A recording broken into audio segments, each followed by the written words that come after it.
Here you can see I'm logged into the Analytics and Data platform. I have access to in-context and embedded analytics. I can see what's going on with my APIs and storage within the data lake. And I can also browse different portions of the Analytics and Data platform. I can look at Ion, I can look at Data Lake, I can look at our document management solution. I can also look at things like AI at Coleman. But let's navigate into the modern data architecture a little bit deeper from the reporting and analytics perspective. So here I'm going to navigate to our connections. This is where you can go out and establish connections to basically any data source you'd want to bring in.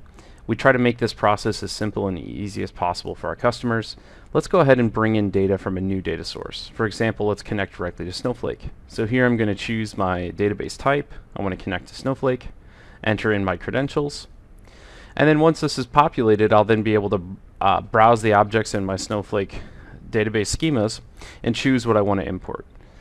So I'm going to go ahead and save my connection here, choose my public connection, my public schema, and I want to bring in my customer master information. So here I'm going to look at the customer table. I can pre-filter this data. I can choose specific columns. I'm going to go ahead and click done and import that table as is. And here's just a brief example of how we can also add query-based objects as well. So if you have SQL statements that you're running today, very easy to transition that logic to the cloud here. And we can bring in those data outputs as well. So what's happening now, I'm going to go ahead and just import this data.